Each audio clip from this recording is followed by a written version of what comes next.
I think it'd be the best piece of advice I've been given would be keep your enthusiasm levels up, because you're going to have ups and downs, and it's not always going to go your way. But if you're always enthusiastic and you're nice to people and all that sort of stuff, then you're going to succeed at the end. So be enthusiastic.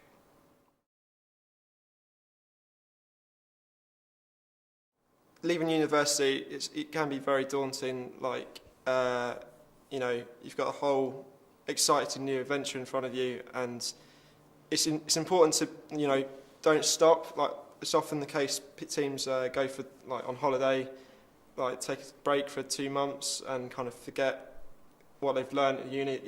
You finish uni and you should be at the highest level you've ever been on advertising terms. So my best advice would be just to keep going, get your book to a high standard, and just keep active, and just get your placements sorted out, or get book crits. That's more important, to be honest. Get the advice. Get on the trail straight away, because it's going to be a long road. So start as soon as you can. Don't let others go ahead of you, because it's a competitive thing at the end of the day. So get straight in there and do as best you can.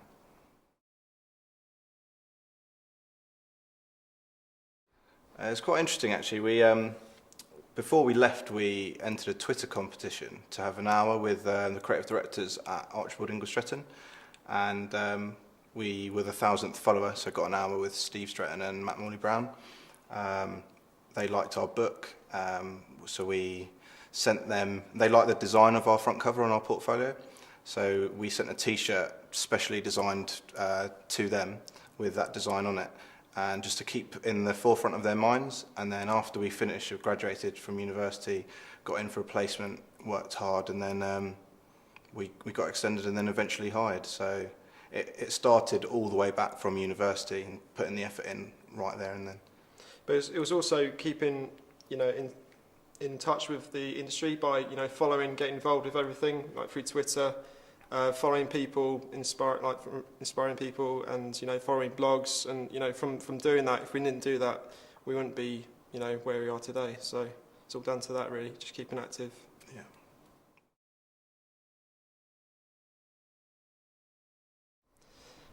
Well, the last piece of work I saw and thought that's pretty cool would be probably the new Skittles Touch ads on YouTube.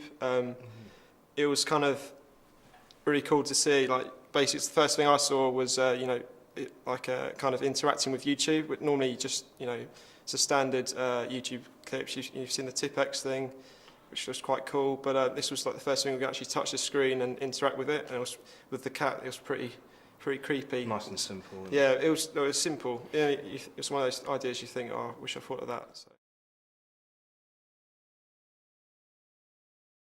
The difficult thing about joining an agency after university is getting up to speed. So it's a real working environment. These are real people. These are their jobs. These are real budgets, clients. Everything's real.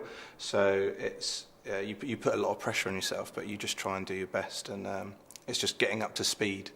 And it's not just for your education anymore. It's you're trying to get a job. So. It's good to keep to the basics as well.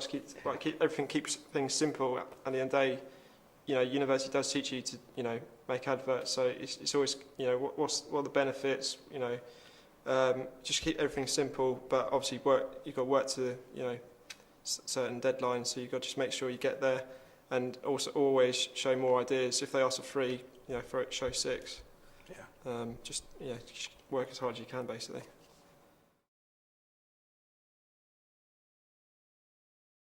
Just take your time, analyse what you need to answer for the brief, and always compare what you've come up with back to the brief, and keep making sure does it answer it, does it make sense, and does it work? Because you can come up with a great idea, but if it doesn't work, then it's not it's a complete waste of time. I'd say don't ever leave a briefing without understanding what you need to do either, because a lot of people don't ask questions and sort of just get the brief and go and off and work. But often it's better to ask right at the beginning of the stage, what do I need to do? Or if you're not clear about something, ask. There's no shame in it. That's what you're employed to do. You want to come up with a solution, so ask, and it'll work out better for everyone.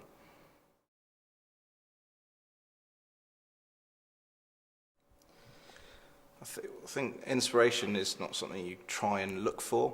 I think you've got to kind of live it. So it's what you do in your activity. So whether you're going out on the weekends, whatever you do, it might just be a train journey. You might find inspiration there. It's just just keep your eyes open, I think it'd be, and just be open to things. And yeah, you'll find inspiration. You don't have to certainly look for it. That's what I'd say. Mm.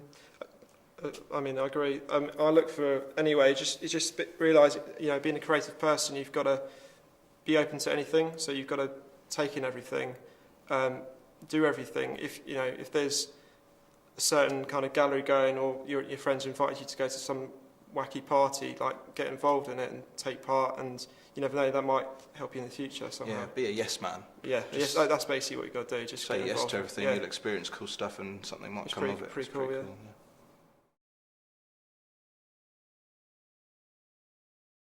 I think the main bit of advice I'd give to people on placement would be to get involved with the creative department there. I mean, a lot of teams come and go. They're gonna see teams on placement a lot. What is it about you that they're going to remember? So if they're going out for a drink, go with them. If they've got a football team, try and get involved with that. Just immerse yourself. But there's a fine line with it. I mean, you don't want to bother or annoy people.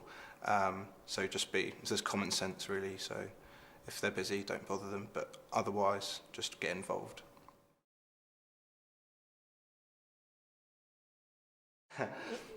Yeah. That's mainly Pete, really, wasn't it? Yeah, I've got 2 world records. I'm quite proud to say I still hold them. They were for a Christmas campaign run by the agency, where they were instead of giving a Christmas card to our clients, we'd give them a world record. And I caught a frozen turkey on the back of my neck 8 times, and that was a world record. And I did 9 keepy-ups with a Brussels sprout. Which is pretty impressive. I only managed 3, so Yeah. well done, Pete. Yeah. I mean, that's a great example as well of, because we did that when we were on placement. So it's a way of standing out, immersing yourself into the culture of the agency and just having a good time, really. I mean, we're not saving lives, we're making ads, we should be having fun. Well, we talk, it's like any relationship, you have your ups and downs. I think it's key to, communicate, because if you don't communicate, problems can happen. There could be no problem at all, but you might think there is one because you're not talking. Yeah. We've had that a few times, but I mean, the best way we've got through it is just talking about it. I think it's good to have, when you're with a piece of work, that you need that bit of spark between you. Otherwise, if you're agreeing the whole time, then you're just going to get plain bog standard work. But you need someone to fight for their idea, and at the end of the day, we both want the best work. So you can't have to listen to the other person because we're both on the same team. Sure. We both want the same thing. So if Ollie's passionate about something to really voice what he's saying, then I've got to listen to that. But yeah, and another thing is, if there's a problem and you're not making that clear to your partner, then it's kind of your fault if it all goes wrong, because if you've got a problem, you've got to say it then and there, and put it right.